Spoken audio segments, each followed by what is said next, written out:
Good afternoon, everyone. This is the Turnbuckle Bandwagon. My name is Matt D. My guest today, I'm very excited to talk to one half of the Kings of the District, the Submission Sniper, old nickname, the Ankle Breaker, Jordan Blade. Jordan, how are you? I'm good, man. How are you? I'm great. You know, I've kind of quickly become a new fan of yours, just your matches and the uh so the first question is, how did you develop this kind of ground and pound technical style that you have? Sure. So, I mean, obviously, everyone knows I do jujitsu. I've been doing jujitsu since 2017, 2018 ish. But even before that, when I started training to become a wrestler in 2015, I was just always gravitated towards kind of the technical wrestling, anyways. Like, obviously, when I started watching wrestling, I was into people like Rey Mysterio and John Cena and Eddie Guerrero. I'm 12 years old. Like, obviously, all, the colorful, high flying stuff or whatever. But it wasn't until I got a little bit older and I was kind of solidified in like, okay, this is what I want to do, that I found an appreciation for the Dean Malenkos, for the William Regals, for the Robbie Brooksides, for the Fit Finleys. Um, so I'd always been interested in technical wrestling, and to the point where, and I know this may sound cocky, I'm not trying to come across that way, that people thought I wrestled amateur, that I was an amateur wrestler in high I school. I thought that too. That was one of my No, first thoughts. never. I wanted to, but I chose a different route. I played French horn in high school. So You were a that was, band kid? yep, I was a Okay. band geek. That was Atlanta Mean Girls, the sexually active band geeks. That was, I mean, that was me. So I've my cousins were band geeks. I was not, but I definitely heard stories like the band bus when they went to high school was called the Shaggin' Wagon, and that was like a universally known nickname throughout the region. So oh yes, oh yes.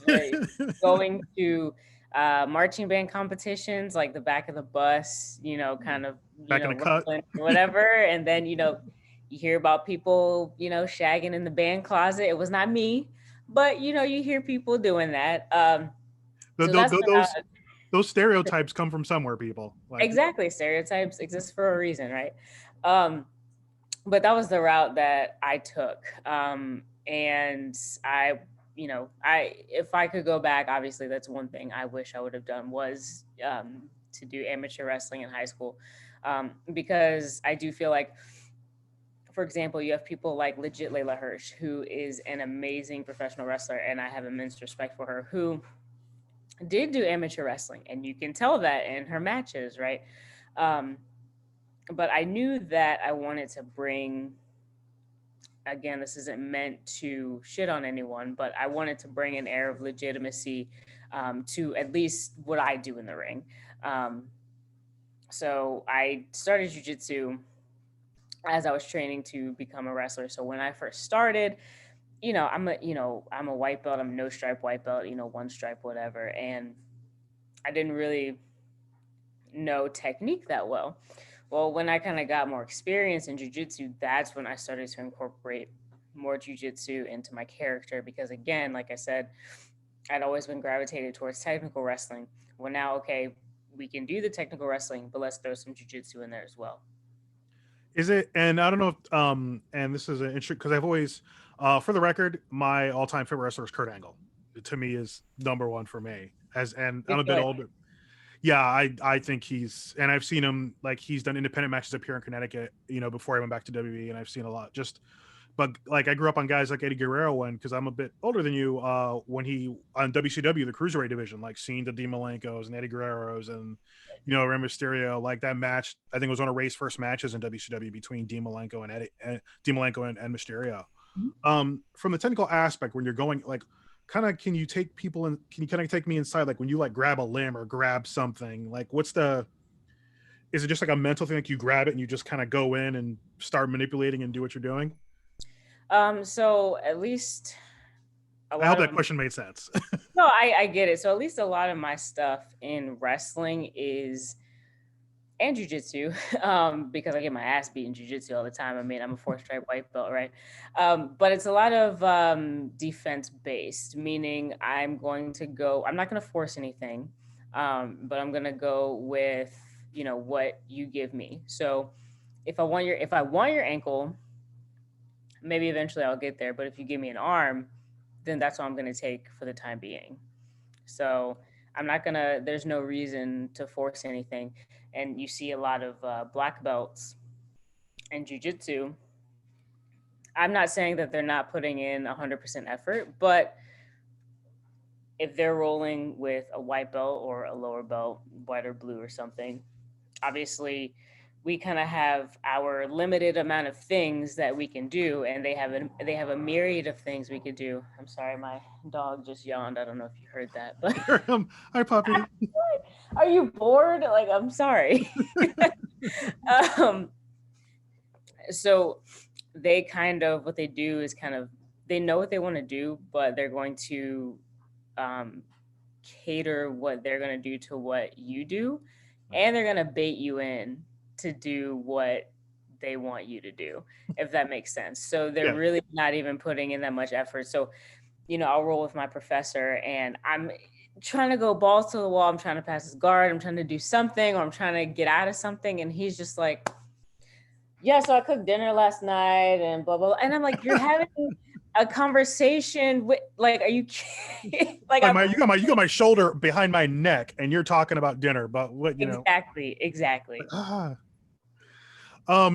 In terms of you mentioned growing up watching wrestling, as we all have, and I'm one of these big nerds about like representation in media. And was it kind of tough watching wrestling and not seeing someone like you in the ring and kind of having to cobble stuff together?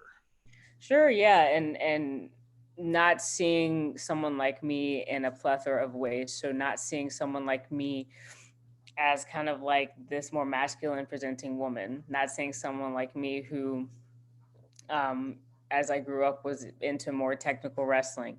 Um, not seeing someone like me who was into, jujitsu or mixed martial arts. So a lot of just a plethora of things. And I started watching wrestling when, we had the divas and the diva Oh, search and things like that. yeah. I did start watching wrestling when Mickey James made her debut, Hometown Girl. Yeah. And Beth Phoenix was in there and stuff like that. And I remember just being gravitated towards both of them, obviously because Mickey is a great professional wrestler and Yeah. Beth was just strong as hell, right? Yeah. Um, so it was hard for me to convince my mom, like, hey, like, I want to be a pro wrestler, but like, there's like a bra and panties match on, like, it's, so it's a tough sell. It's a tough sell to the parents. yeah. And I'm like, okay, no, not that, but like, look at what like some of the guys are doing, but like, and my mom is like, but those are guys. And I'm like, I know, but like, hopefully we can get to a point where like the women are doing that too. So, um, so I'm going in all these different circles, like really trying to convince my mom. And, I made her a PowerPoint presentation of all these wrestling schools that I, wanted to go to. And I was like, you help me pay for it. Like, I'll be good. Like, and I was like a straight A student, right? So it wasn't a thing where, uh, Negotiate. yeah. So I was like, I'll do chores, blah blah blah. Like I'll do anything. Like you'll have to pay for it, but I'm gonna do. I want to do this. Um. So I mean, it was definitely a tough sell when all you see are bra and panties matches or mud matches or evening gown matches or things like that. I will say, and maybe this isn't universal across the board, but growing up as a kid and being kind of smart, wanting to do certain things, Black parents will negotiate with you, but you can't. You got to bring a solid offer to the table. You can't waste their time. Exactly. Yeah. So like when I wanted like a Genesis as a kid, like I had a Nintendo, I wanted a Genesis, like I had to pitch it, and so like I put like, here's what I can do, and my dad was like, all right, but I want this. Yep. So you put these things down, and you put these things down, and I got the Sega, but I certainly understand trying to convince your parents to see something maybe they don't see or they don't understand, but it is important, and then them feeling like, okay, we'll support you, but we need to have some terms met. Yeah. And I mean, I was about to start my training when I was 20, but then I tore my ACL a couple months later. Like my mom went to the training school that I eventually trained at 2 years later when I was cleared, for my injury and stuff. But my mom went there with me. And I remember the school is now defunct now. But I remember the owner gave me a card for like $50 off of my first month, and I kept that in my wallet for 2 years. Oh. And I like my first day, like I presented it to him. Great. And it was like all, it was dingy and and all It's that, all like faded out. but yeah, but he accepted it. But yeah, I often think like, if I hadn't torn my ACL, where I would be now having, if I didn't tear it, and I would have had, an extra 2 years of training. But things happen for a reason, I presume. Yeah, I mean, and you talked about like the Divas era. Like at a time, I had about maybe an 8 to 9 year period where I really wasn't watching much WWE because with the women's wrestling, like wasn't happy with what I was seeing, so that drove me to stuff like Shimmer. Like I became a fan. Mercedes Martinez is from up here in Connecticut, and she, for a certain point, up until recently, New England wasn't. You had to leave New England to go get your name out there. So she left Connecticut, went down to Florida, went out to the Midwest, and that's where you found like the Mercedes Martinez and the Daisy Hayes. I was like, this is the wrestling I want. Right. Exactly. And that's, where I'm finding myself now. Like I'm in Virginia, and Virginia's dead. I wish that wasn't the case. It used to be the Mid-Atlantic used to be the mecca of, pro wrestling, back in the 80s or whatever. It's, for whatever reason, it's dead. And that's sad. But it is what it is. And that's why I've, my goal, since I kind of realized that when I first started was, okay, I need to go up to the Northeast. I need to go to the Midwest. Come on up. We got people. Come on up. Hey, I'm going to be up there a lot this month. Awesome.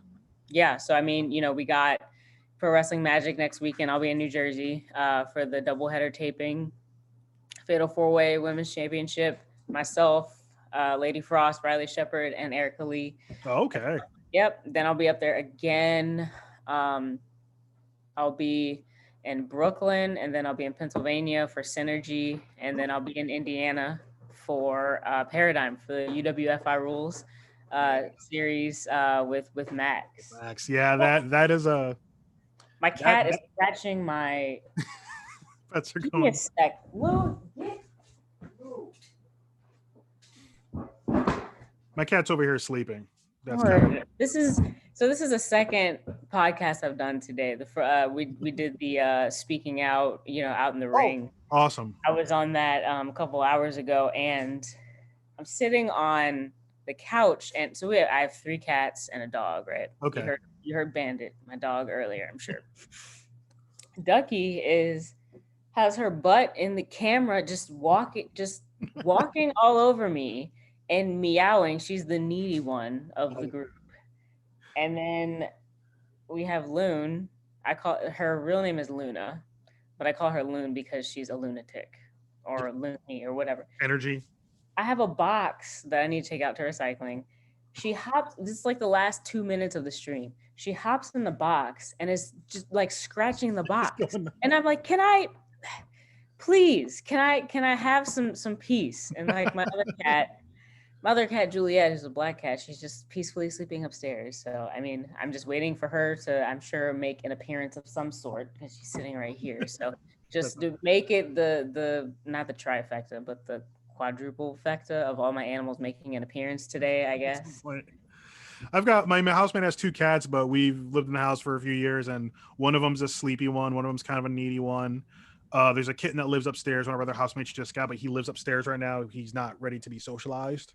We're working on that. He comes out for a little bit each day, but then we have to put him away because the other 2 are older and just like, you are too much, child, and you need to go back upstairs. Yes. Imagine the pets, and I got sidetracked. When I talked with and we'll get into talking the Kings of the District because I'm a huge tag team wrestling fan. I have been since I was a kid. Eel talked about basically like having to go out on excursion from where y'all at to go out and kind of carry the DMV out to the other places out there. Yeah, and I mean, we have to, and it's unfortunate because, like I said, Virginia's dead. I mean, we have a couple promotions here and there, but it's going to take a lot to build it back up. I mean, I am the current United Elite Wrestling Women's Champion, which is based in Virginia, and I'm hoping, at least with them, I can kind of be a torchbearer to kind of get Virginia wrestling at least something. But you had the unfortunate thing of Nova Pro going under for That sucks. reasons. That For straight up sucks. I enjoyed those shows. Yeah, and that's where and it sucks because that's where I that's where I got my foot in the door. That's where I had my first match. I was on a tryout show there. That's where I had my first match. That's where I kind of got my first kind of high profile type matches, was on IWTV for the first time with Nova Pro. I think that's where I saw you for the first time. Okay, yeah. So that went under. Then here comes prime time, right? Kind of born out of, Nova. And I am 100% behind it. I'm really excited. I agree with everything they're doing. I love it. My wife and my son, feel safe here. And that was one of the biggest things that I know that Primetime offered, was that obviously they were very LGBTQ friendly and things like that. And wrestling sometimes tends to not be. That's straight up. I mean, it's one thing to be black in wrestling. It's another thing to be black and gay in wrestling. Yeah. The environment's changing. It's maybe not as quickly as a lot of us would like, but it's getting there. Yeah. And I tell people, I'm like, wrestling's 50 years behind. Wrestling can be racist, sexist, homophobic, all of the above. I do think independent wrestling is kind of leading the charge to change that. Yeah. But like I said, Primetime was somewhere that I was proud and comfortable to bring my family, and knowing that there weren't going to be any fans, shouting racial slurs, or homophobic chants or anything like that. Yeah. And then they went under, and I'm like, I'm 0 for 2 right now. So that was, I think, that one got me. I mean, obviously, Nova disbanding sucked, but I think Primetime got me just because of how close I was to everyone in it, and what it stood for, not only for me, but for my family. So I was very sad at the time when they kind of disbanded. So, now you have, and, if anyone's listening, forgive me if I, leave out any promotions, but obviously, you have EWA, you have Fight Club, which I think Fight Club really is carrying the torch for DMV Wrestling. We haven't really had the opportunity to film many things. I mean, we filmed Summer Jam at the end of last summer, but comparatively to, all the other promotions that are kind of, running on a regular-ish basis, Fight Club hasn't had the opportunity to. So I'm hoping this year we can kind of get back on a schedule, because Fight Club, Primetime is really special to me, and Fight Club is really special to me. So, and it's been, I hope as we move forward, promoters, I would kind of single out places like Synergy, Beyond up here. Younger promoters have seen what the previous generation has done completely wrong in terms of inclusion and things like, you're able to bring your family there and feel safe. And even the fandom is kind of starting to police itself, to where if someone says something or does something untoward, the fandom kind of handles it. It's happened at Beyond shows once or twice where someone has said something out of hand and they've been escorted out. And that's just kind of the rules that Drew operates with. When I spoke with Colin West, we spoke offline about the way he wants those shows to run and the environment he wants to have there. And if people cross the line, they will not work there. They will not come do shows there. Yeah. Colin's great. Colin is one of my favorite people in wrestling. And I think we've talked for the first time in maybe November. He's already like one of my favorite people in wrestling. When I spoke with him, he has nothing but high praise for you. When we were talking technical wrestling in the interview we did with him, your name was one of the first that came up in terms of, because when you talked about not seeing a wrestler like you growing up watching wrestling, but now we have you and we have Layla, we have, I would include kind of Deanna Peraza in that group, the technical and ground style where, you can be flashy and kicky, but no, just grab somebody's arm and just feed it to them. Yeah. And I'm not saying, like, I understand everyone has their preferences and everything, everyone's going to like high flying stuff. I'm not saying I don't like high flying stuff. I love that stuff. I just know, I've had 2 major surgeries. I'm just not doing that. I've had ACL surgery and I've broken my ankle. Wow. I have a plate and screws in my ankle. Like I'm just not doing that. That's Good thing I wasn't doing that before, because that would suck to have to come back and do all that stuff again. But there's all different types of wrestling, and I don't shit on any of them, because all of them are unique in their own way, and you have to have different flavors of things, or else everything just becomes boring. I understand that people, if they don't like pure wrestling, they don't like technical wrestling, that's fine. I'm not gonna be upset about that.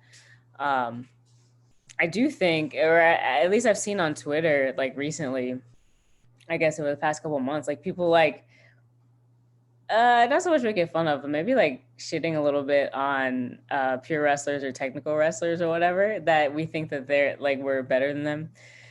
I would speak for myself. I don't like, I would like, again, there's different types of wrestling. I mean, I think, I see people making fun of us for, wearing the suits and all that. The suits look good. Stop it. The suits That's what look I'm amazing. saying. That's what I'm saying. I look good in a suit. I like wearing a suit. I feel comfortable in a suit.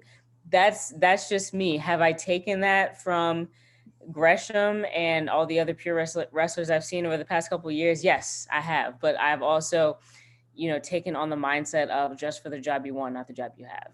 Exactly. And y'all look good. Like I've seen you in the suit, the picture of you and Eel in the suits, that's amazing looking. I told and we'll get into talking Kings of District shortly. Firstly, I was sidetracked after the pet talk. A match that's not going to feature any high flying will be you versus Max, which I am excited for that. Hey man, Max is super stronger than me. I have no problem saying that. But I don't know. We'll see what I have to do to take them down. I'm super excited about that match, though. Well, both of you have great lifting content. I have one of my really good friends. I spent a few years volunteering with Women's Roller Derby a few years back. I volunteered, kind of tried to coach a little bit and did official stuff. But a bunch of friends, I got across with, got into lifting. One of my really good friends is like a huge fan of like lifting content. So whenever like Max puts up a video or you put up a video, I share it with her. She's not a wrestling fan, but she enjoys the work y'all are putting in. Y'all could just lift against each other for a match and just have that be the match. Okay, well then they would win hands down. I saw them lift. I saw them deadlifting. I think it was like 4 or 5, which is 4 plates. I'm like my max deadlift is 315. So that's 3 plates, and I'm just like, they're killing it. All right. Well, I have nothing. But I mean, it's gonna be interesting though, because we both have that powerlifting background. So I think that's what, and a multitude of other reasons, but I think that's what makes this match interesting, is that we both are strong people. So it's gonna be. I feel like it's gonna be like you get in the ring, and it's gonna be like maybe try and, I don't know if Max might try to power you out first, or you might try to go in and grab something, but I feel like it's going to be like a butting of just kind of for a little bit, and then we'll get into it. But I'm excited. I think you and Max are going to have an amazing match up there. Max is great. I'm so excited. Let's get into again, I've always talked about, I'm a huge tag team wrestling fan, have been forever. The Kings of the District, yourself, Eel O'Neal. When I talked with Eel, one of the things he had said was that you complement each other so well, because you have skills and attributes that he doesn't, and he has skills and attributes that you don't, and that's what makes. So in your words, what's the secret sauce? What makes the Kings of the District work? If I reveal the secret sauce, then everybody would. No, I'm just kidding. Yeah, so I think that the secret sauce is that we are, I wouldn't say so different. So, if you know or remember, I don't know, Eel graduated from Jonathan Gresham's Grapplers Guild at last summer. He's mentioned it a few times. I know, which I was very jealous Yeah. But I was super proud of him. I knew like half the people there, and I'm like, I hate you and you and you and you. And I trained with one of them too. And it was funny. My buddy Wes Rogers, he's a wrestler here in Virginia, and I guess one of the guys who was at the Grapplers Guild at the end of the camp, he made Grapplers Guild shirts. So when I came back and we were training together, he wore the Grapplers Guild shirt, and I'm like, screw you, man. And it was like because we trained a couple of times a week, and it was like for maybe a month or so, he wore that shirt every time I saw him, and I was like, wow, okay, he's just rub it in, right? But I think what makes us so good and interesting is aside from that how different we are, because I'm more of the slower ground and pound. I'm gonna be methodical and strategic with ripping your arm off or breaking your ankle or whatever. And he also can do that, but he also can take to the air when needed. He is very, very fast, something which I am not. So I think, and he is one of the most creative people on the independent circuit, bar none. I know that makes me sound very biased, but just looking at his content, for the African American horror story stuff he puts out, just chef's kiss. So good. Production value, everything. Oh yeah. I've talked with him on 2 occasions. Once was I foolishly tried to mediate some issues between him and Erica Lee. I saw that. Yeah, I would, and that was more of I had interviewed Erica, but I had interviewed Erica, and I had seen the back and forth, and not knowing any better, I think, or maybe just me being foolish and a fan, trying to be like, okay, hey, let's. I also I grew up on sports radio and ESPN stuff, so I'm trying to around the horn PTI this. Yeah. And it didn't go. It didn't go well. No, Eel left, and I was like, in my head, because I think I was listening to it in my car or something. I might have been coming back from I don't know, somewhere, but I was listening to it and I was like, Eel, what are you doing? So, I look at this and people sometimes, at me and they're like, what's going on with the boy? And I'm like, I know we're 2 separate people. I can't control him. He's his own person. And it's really hard being stuck in the middle because he's my boy. He's my tag team partner. But Erica's my best friend. So I know you stayed out of it. I don't tag you and stuff. I've seen that you don't even comment on stuff. You just stay out. But yeah, I'm a big proponent of minding my own business. And I feel like a lot of people should take that to heart right there. All right, folks, stop tagging Jordan in this. It's something we're all enjoying. It's content I'm enjoying. As fans, we're all enjoying it, but just leave Jordan out. Jordan, she's got a dog and some cats and other stuff that they deal with. Leave her out. I gotta make sure that these cats don't tear up my ottoman right here. Dang, man. But yeah, when hopefully when we get back to a new, I mean, I'd love to see you guys wrestle. Come up here and wrestle MSP, come up to Limitless. Yeah, I would love to. I know you would love to too. Limitless is a promotion that's definitely on my bucket list, and I'm sure it's on his too. No, Limitless Beyond. Beyond too. I follow Matt Mikowski's Twitch, and when he does his streams, I kind of jumped in there after I talked with Eel, and I was like, maybe you and Travis should wrestle Kings of the District, and Matt's like, I'm down. Yeah, bro. Salt. What were they? Salt of the Earth. Salt. Yeah. So I believe that's what they call themselves. Salt of the Earth versus Kings of the District. So I mean, come on. Yeah. I want that 101. I said 101. Lord, I said I want that 1-on-1 with Mikowski and with Travis. Okay, you want just one each of them? That would be two. Like that tag match, and then I want each of them separately. Yes. Yeah, I think you versus Mikowski would be something. I think it would just be one of those just knock down, drag out. Oh, this is all just I showed up for a wrestling match and it turned into a fight. So I'm just saying, Colin, Earth to Colin. just saying, if you want to sign that match, I'm down. You don't even have to ask me. Just sign the match. I'll be there. Just letting you just, know. just give the date. Yeah, just put the DM. graphic up. That's it. You could put it in the middle of the week. Hey, hi, I'm taking off work. Cool. Oh man, I'd love it. That'd be amazing. Uh, and I wanted to ask, and it's kind of a question I've been asking everyone that when I've interviewed them, and it's a little serious. During this summer, when like height of COVID and everyone's kind of home or having to go to work and just adjust to this world, on top of like the protest and with everything we've got going on in this country, you just like, again, as a Black woman, as a gay woman, like how do you stay in the right headspace during, or do you kind of have days where it's just like, I'm tired, I need to unplug? Like, Yeah.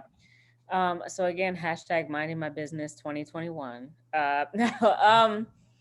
So it was hard, and each of my social media. So I have my personal account on Facebook.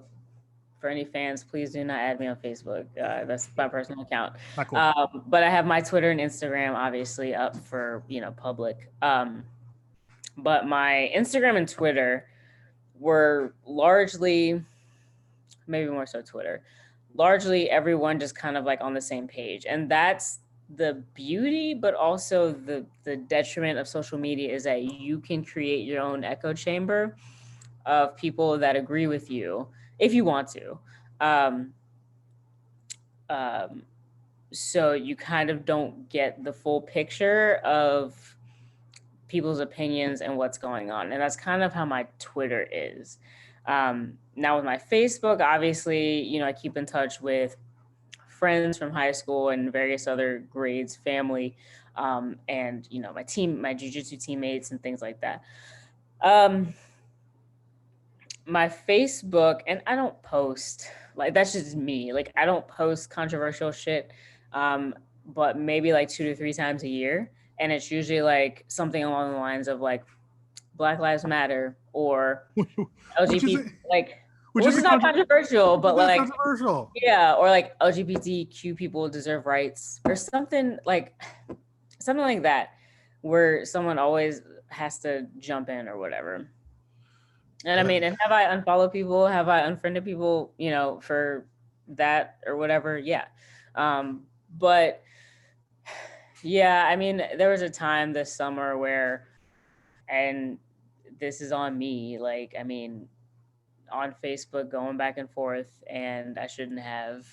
And it wasn't, I mean, I didn't say anything bad or mean or whatever. But we're just talking about the protests, and it got out of hand. And it was very, I know for me it was a very high anxiety time, just because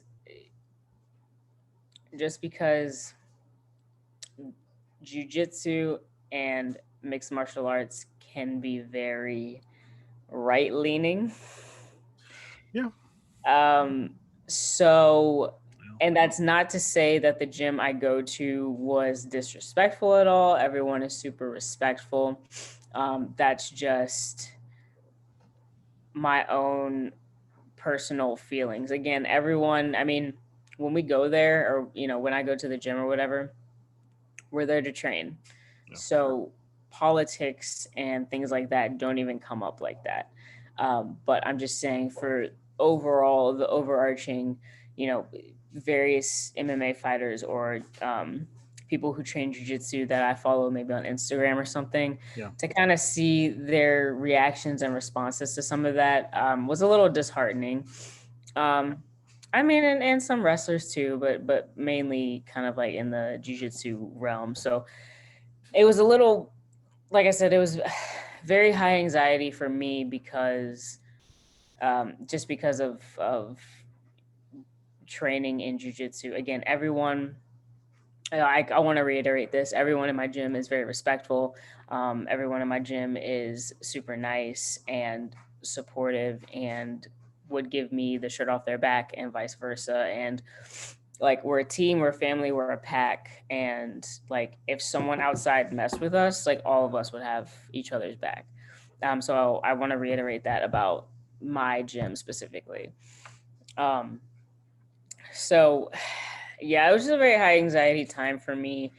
And again, with my wife being in the Army National Guard, kind of worrying about where she would end up, if she would end up anywhere. Um, and having a biracial child. Our son is half Mexican, half white. So, and he's growing up. He's 8 now, and if he, I mean, I doubt he's paying attention to the news or like reading a newspaper or whatever. But um, eventually we're gonna have some of these talks with him. Yep. And we had a little bit of a talk with him in a very like he's in second grade, so a very like second grade 8-year-old type conversation of kind of what was going on. And he's very chill. He's just kind of like, okay, like he just cares about his Hot Wheels and his Hatchimals and things like that. But my wife and I want to be as open and age appropriate with him as possible about what's going on in the world. Thank you for that answer. I appreciate that.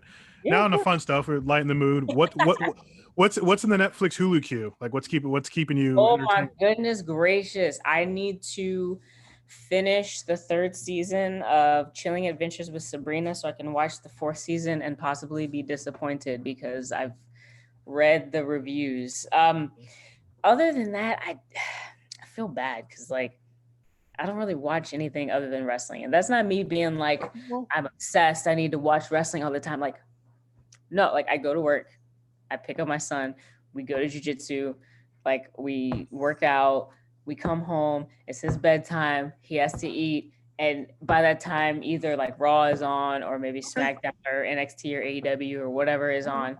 And I happen to catch that, and that's about it. And like on the weekends, it's either gym, jujitsu, and maybe, we'll get to hang out with some friends or whatever, like, because that's the only time we get to, right? Um, so literally, that's the only thing I know I've watched over the past couple years. Okay. So Other lately what have you seen on like NXT or AEW that has like stood out to you that you've been entertained by? Be it TV stuff or IWTV stuff. Kyle O'Reilly. I Kyle love, O'Reilly, cool Kyle, as I we love, call him. I Yeah, love him, and he's a purple belt, and I love it, and I, he is just so good. But that whole feud or whatever with Finn was captivating. Those matches have been phenomenal. Um, I obviously love FTR. I love them in NXT, I love them in WWE, and I love them in AEW. I'm really interested, obviously, with the women's title eliminator tournament. yes. I'm hyped that Layla's in there, of course. Like, I mean, I'm pulling for her to go all the way, but I think Britt Baker might take it, which I'm down for too. I love Britt Baker. Yeah, Uh, her match with Thunder Rosa this week was really good. They have really love great chemistry. Yeah, I love Thunder Rosa. Um, as for IWTV, obviously, I mean, shameless plug here, but Paradigm Pro Wrestling second season of No Hook comes out next week. I'm not on there, but a few of my friends are on there, so you should definitely watch. And I'm excited for the second season of UWFI Contenders to come out in March, I believe. So I'm really excited for that one. Man, I recently watched something else on IWTV. Yeah, when they announced that eliminator tournament, when they announced the Japanese side, I was like the names that came up. Like I expected like Ryo Mizunami and Aja Kong, but when like Maki Ito pops up, I'm like, good get. That's a get right there. Yeah, so I'm interested to see how they're gonna do it. So I don't know, like especially like with COVID and stuff. So I don't know each. So I guess I I'm gonna think from what I've read, they're gonna because they're doing shows in Japan. They're gonna okay. have like I guess the Japanese side of the bracket will be matches over there, Okay. and then whoever wins may come over. Uh, Okay. Personally, what I'd like to see is you do like you whittle down the tournament. However, I think and it's a small tournament, but you get like the two winners out of that bracket come to the U.S. safely, of course. COVID testing, all that stuff, Yeah, and yeah. then they do those matches at AEW Dark or in Jacksonville. Right, right. get to see them, because I need Maki Ito on American TV, and just put a mic near her. I just want to see what happens. Just near her, not even like, don't even give it to her. Just no, near she'll make sure you hear, because I've seen enough of her to know she'll make sure someone sees her and hears her. I love it. I'm super excited, and I'm super excited that they're, obviously showcasing more, Japanese talent and stuff like that. So I think, I mean, it's definitely going to make AEW's women's division, like, if it wasn't already well-rounded, more well-rounded than it already is. Hopefully have Statlander coming back soon. I know she was dealing with a big-time leg injury. So she tore ACL, and I think it was, I guess, maybe last summer or something. Yeah, toward the end of the summer, I think it was. Yeah, and August-ish. they say 6 to 9 months typically.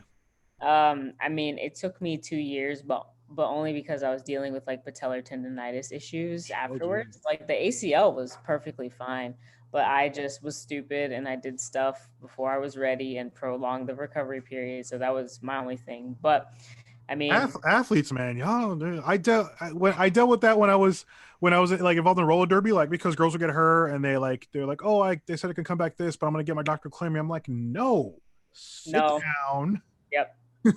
Don't do stuff for like 2 months and you should be okay. But no, you want to come back in 4 weeks because you think you're hard, and then you have tendonitis, and because a lot of knee and ankle issues in roller derby. So I'm familiar with that stuff. Yeah, and it's just very like it's really gonna be closer to 9 months to a year, and that really just depends on. I mean, you can rehab as much as you want, but to a point you kind of plateau, and really at that point it just depends on your individual body.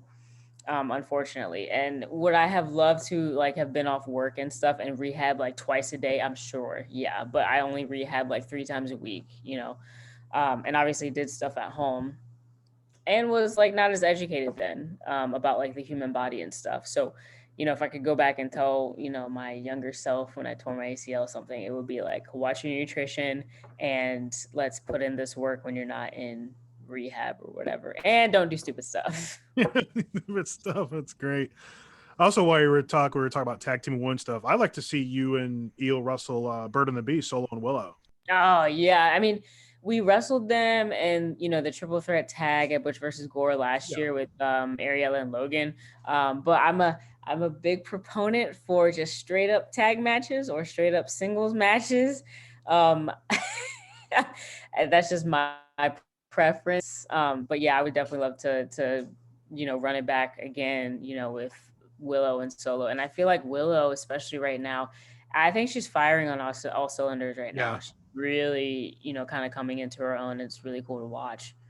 During GCW Fight Forever, the big 24-hour extravaganza, her match was during Real Hot Girl Shit was that was a solid block. That Saturday morning block was like Camp Leapfrog, Real Hot Girl Shit. Like that Saturday morning was. Yeah, it was like Leapfrog, Effie's Gay Block, and then Real Hot Girl Shit. Like that Saturday morning was, to me, the best part of the weekend. Yeah, I would agree. Yes, and I mean, I admittedly did not watch the whole 24 hours, but I had friends on all 3 of those shows. So I knew I was going to watch at least all 3 of those. And I got home at like 7 a.m. And Camp Leapfrog started at 9. So I just set an alarm and I got up and I watched it. And speaking of announcements, I don't know if it dropped yesterday or today, and I'm trying to find and make sure I promote the event correctly, because sure it works. It's gonna be, bear with me, I will edit. Let's see. Nope, not that one.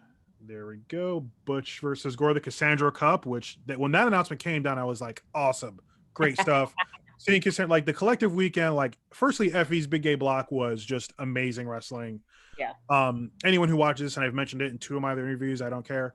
Dark Sheik versus Still Life. Yes. Track down that match. Go watch that match. One of the best matches of the year. Yeah, and Still Life is just, she's what I say. I mean, like I can't not even like what I say, and what I've said it, and I've said it on Twitter. You don't watch Still Life, you experience Still Life. You experience Still Life. March 28th, the Cassandra Cup, starting at 7 p.m. Kings of the District versus Bussy, which is Effie and Alley Cat. That's okay. Give me when when you were informed that this match was. Give me your. When you were informed this match was happening. What was your first reaction? So jaw to the floor, because obviously, one, I have immense respect for both Effie and Allie, especially, Effie for everything he's done for LGBTQ, voices in wrestling, both him and Billy Dixon. And Alley Cat, because, I mean, who doesn't fucking love Alley Cat? Like, come on. Right. Really? Yeah. If you don't, I question you as a fan. Like, how can you not enjoy her? Exactly. And I remember I had been, watching her since, I started at Nova Pro. So I've been watching her for a while anyways. And I'm like, you know what? Whoever came up with that name Bussy is... I think it was probably Effie. Yeah, I could see that. Easy. I could see. But yeah, and this is going to be interesting because here we have a styles clash. I mean, what they said on, Twitter, here we have a styles clash of a mixture of a technical and high flying wrestling team and two of the most over characters in independent professional wrestling. Yeah, and I would say Effie's style. I mean, he's, as far as I'm concerned, Effie's a brawler. Like he just goes in there. I mean, he wrestles, but he is not afraid to punch someone dead in the mouth and just limbs everywhere. Like I remember when he came up to Beyond, him and Danhausen. That was the debut of Satanic Panic. Yes. He is taller and wider than I thought he was. I'm 6'3". He's about my height. Mm-hmm. And he's wide, and he's just long arm, long legged. Yes, just be working the hell out of them fishnets. Yeah, I know. He looks good. When I was in the crowd, there was one of my friends, Rachel. She's like, he looks better in fishnets than I do, and I'm like, it is what it is. Sorry, Hey. Oh, but yeah, I'm super stoked for that match. I think this is definitely gonna be a test for Eel and I for sure. I think really since we've been a team, I think the majority of our matches have been tests, and I don't mean that as like, oh, every match is gonna be a test, of course, for sure. But when we wrestled, Bird and the Bee, in the triple threat at Butch versus Gore, that was a test for us. This is gonna be a test for us. I think 2021 into 2022, as far as for Kings of the District, I think, and Eel may or may not agree with me, but I think when people see us, I think I at least want them to be like, oh, this is going to be a test when they see us, when they see that they have us as opponents. And that's kind of what I want for singles too, because when I wrestled Trish and that match was announced, I was like, this is going to be a test. It's going to be a good test, but it's going to be a test because Trish, you want to talk about, the workhorses and the Iron Men of professional wrestling. Trish is right up there with them. She is the Iron Woman of independent professional wrestling. And that's what I want for me as well. To look at me and be like, okay, this is going to be a test. Yeah. For those who, will fill in, Trish Dora, the Pan-African Diaspora World Champion, the World's Champion, as far as I'm concerned, and the show is concerned. And I do want to ask, because you are the first person I think I've talked to that has wrestled her one-on-one. Or maybe has Eel wrestled her? Yes, Eel wrestled her. I'm sorry.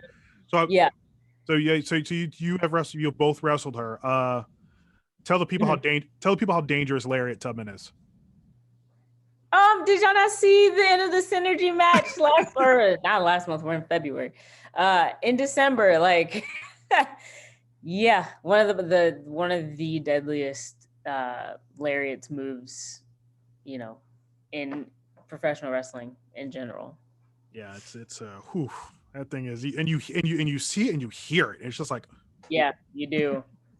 there's there's one thing about like seeing the movie and being like, oh, that was devastating. But there's another thing about hearing it and seeing like the sweat and the spit just fly off of the person, that they're hitting or whatever. Yeah. It's so this is yeah, and that announcement, yeah, just came down. I'm excited for that. Yeah, March 28th, at 7 p.m. Before I let you go, you said you were part of the Speaking Out chat today. Is that gonna be do you know if that's gonna be available online where people can find that? Phew, I don't know if they're gonna archive that.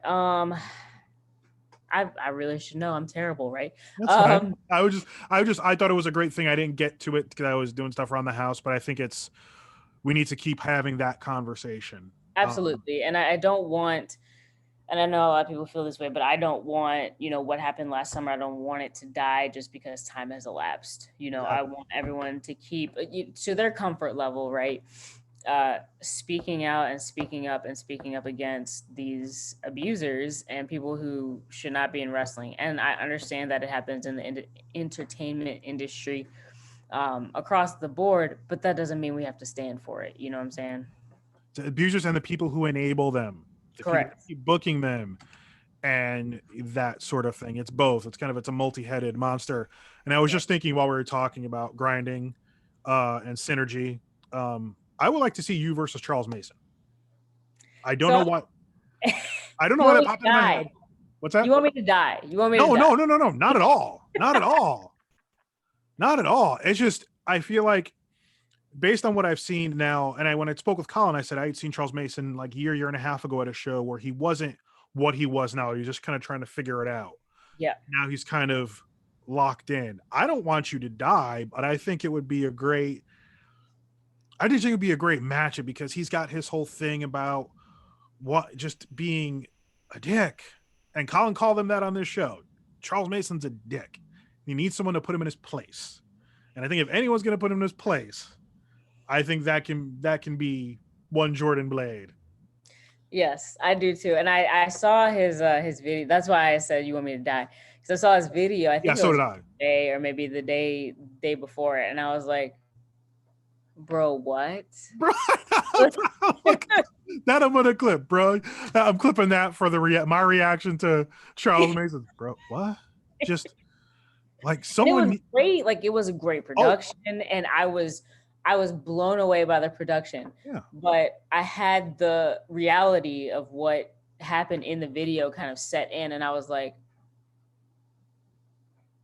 excuse me? What is wrong with you? No, Yeah, seriously. What is legit. wrong with you? Legit. Jordan, thank you so much. That's I'm gonna clip that. I'm just gonna post this whole thing. Jordan, tell people where they can find you. You talked about the UWFI. We just talked about the Cassandra Cup mass up. Kings of the District versus Bussy, March 28th, IWTV. I don't know if you and Eel have like content planned, but is there any kind of maybe pre-message you have for Effie and Alley Cat? Woo. I know Eel was like, we're gonna pound that bussy on Twitter the other day. And I was like, you're gonna get me in trouble with my wife, aren't you? I remember white butch. You know, she could see this. What's wrong with you? I know. I'm already in trouble. No, Effie and Alley Cat. You're two of the best independent professional wrestlers out there. But it's time for the Kings of the District to make our mark on professional wrestling. We'll see you at Cassandra Cup. Nice. Jordan, where can people find you? All right. So you can find me on Instagram and Twitter at Jordan_Blade92. I'm super stoked to head up to New Jersey next weekend for the Fight doubleheader taping with Pro Wrestling Magic. It's myself in a fatal four-way. It's myself versus Lady Frost versus Riley Shepard versus Erica Lee for the vacant Pro Wrestling Magic Women's Championship. You can find me at Synergy Pro Wrestling. I will be wrestling Kaya McKenna. I'm super excited about that one. She's a witch. She's a witch. I'm slightly scared, but I'm also pagan, so I feel like I got, you know, a little leg up on her, you know what I'm saying?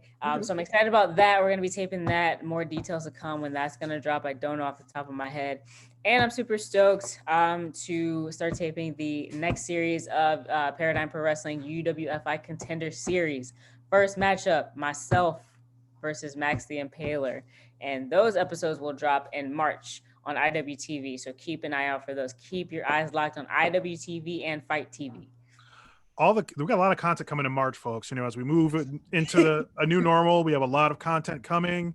We talked about it briefly before, but Colin, I'm going to make sure I clip you in this. Let's get Kings of the District versus Salt of the Earth. That's Huckabee and Mikowski. And then Jordan wants singles matches against one-on-one against Travis Huckabee and Mikowski. And then maybe down the road, as we move through, maybe when we get crowds back, Jordan to put Charles Mason in his place. I'm advocating for that one. I'm gonna give you the summer to like get, you know, tune up. And then when we get like to like maybe summer, fall, and like maybe we can have some people in the building, you versus Charles Mason. Let's make it happen. Let's do it. Again, Jordan, thank you so much. Folks, the submission sniper. This is it right here. Her Kings of District. Gonna have a great year. Make sure you're following. And y'all have a good one. Thank you.